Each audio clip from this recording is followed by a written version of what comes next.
ఇక్కడ ఆయన తత్వంలో ఉన్న గుణం ఏది, నేను అన్న గుణానికి అక్కడే తావు దొరికిందేమో. ఇప్పుడు ఒక విషయం ఏంటంటే అది ముందు నుంచి ఉంది కాబట్టి అక్కడ బయటపడింది. ఇప్పుడు ప్రతి మనిషి, ఇప్పుడు నేను అన్న భావన ప్రతి మనిషికి ఉండేది.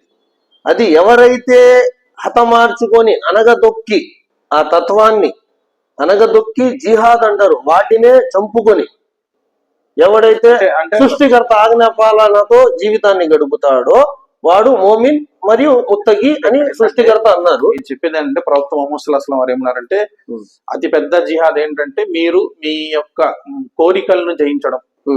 అంటే అల్లా ఏదైతే నిషిద్ధం చేశాడో వాటికి దూరంగా ఉండడం, అంటే గుణాన్ని ఎలాంటి పాపం చేయకుండా మంచి చేయడానికి మీరు మీ మనసుతో చేసే యుద్ధమే అతిపెద్ద జిహాద్ అని చెప్పారు ప్రవక్త గారు. అదే కదా మీరు చెప్పారు, చెప్తున్నారు. అలా అణగదొక్కుని ఉండొచ్చు కదా అంటున్నారు.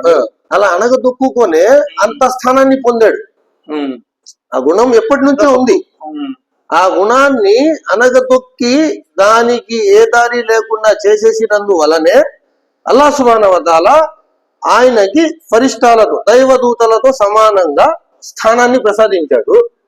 ఇప్పుడు ఆ స్థానాన్ని కోల్పోవడానికి కారణం ఏంటంటే ఆ గుణం ఏదైతే గుణాన్ని ఆయన అనగదొక్కాడో అది మళ్ళీ విరుచుకుపడింది. ఆ గుణాన్ని మళ్ళీ జీవం పోసాడు. ఆ పోయడానికి కారణం ఏంటి అన్నదే నిందాక మీకు అడిగాను. సజ్దా ఆజ్ఞ దైవదూతలకి వహించి క్వశ్చన్ ఇబ్లీష్, ఇప్పుడు ఏదైతే శైతాన్ అని పిలువబడుతున్నాడో వాడికి ఎందుకు చేయలేదు అని ఖురాన్లో మెన్షన్ చేసి ఉంది. ఇక్కడ ఈ గుణాన్ని చంపుకొని నాకు దైవదూతలతో స్థానాన్ని ప్రసాదించినంత మాత్రాన నాకు దైవదూతలా చూస్తున్నామని నేను అనుకోలేదు, నన్ను క్షమించు అంటే కనికరించేవాడే సృష్టికర్త. ఇక్కడ ఈ అహం, అదే ఇప్పుడు ఖురాన్ గ్రంథంలో ఇక్కడ విషయం ఏంటంటే అదే నేను ఇప్పుడు అంటే ఇక్కడ ఖురాన్లో స్పష్టంగా చెప్పాను, అదే నేను చెప్పబోతున్నాను. చెప్పండి. ఇప్పుడు మనిషి అతనికి ఆజ్ఞ విధించాడు, దైవదూతలకే చెప్పాడు అల్లా, వాళ్ళతో పాటు ఇతను ఉన్నాడు, కానీ ఇతను సిజ్దా చెయ్యాలి, చేయలేదు అని. కానీ మీరు చెప్పినట్టు అనుకోండి, కానీ తర్వాత మళ్ళీ అల్లా చెప్పాడు అతనికి, నేను నా స్వయాన నా చేతులతో పుట్టించినటువంటి ఆ మానవునికి ఎందుకు నువ్వు సజ్దా చేయలేదంటే అప్పుడు అతను చెప్పేశాడు ఏమని, అన ఖైరుమ్ మిన్, నేను అతనికి ఉన్న గొప్పవాడిని.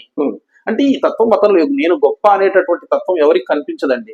అది ఎట్లా ఉంటుందంటే ముస్తఫా భాయ్, మనిషిలో కనిపించినటువంటి ఒక నేను అనేటటువంటి ఆ పొగరు అనేది అది లోపల డెవలప్ అవుతూ ఉంటుంది.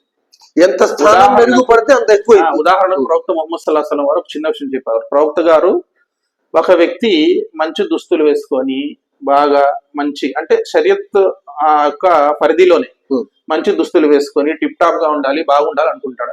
అది గర్వమా అన్నారు. ప్రవక్త ముహమ్మద్ సల్లల్లాహు అలైహి వసల్లం వారు అన్నారు అది కాదు గర్వం అంటే. గర్వం అంటే ఏంటంటే దైవ ఆజ్ఞ వచ్చినప్పుడు దాన్ని తిరస్కరించడమే. ఒక వ్యక్తి బీదరికంలో ఉన్నాడు కానీ దైవాజ్ఞ వచ్చినప్పుడు తిరస్కరిస్తున్నాడు. ఒక వ్యక్తి ధనవంతులు ఉన్నాడు కానీ ఆ దైవాజ్ఞ ఆజ్ఞ అతను శిరస వహిస్తున్నప్పుడు ఇతను పొగరుబోతు. ఎవరు? బీదవాడు. అంటే ఇక్కడ పొగరు ఒక వ్యక్తి గర్విష్టి కావడానికి, దైవ విధేయుడు కావడానికి ఈ ధనము ఇవనేది ఏమి సబబు కాదు. కొంతమందికి దాని వల్ల గర్వం వచ్చి ఉండవచ్చు. అంటే మీరు చెప్పే ఉద్దేశం ఏంటంటే ఉన్నది చూపించుకోవడంలో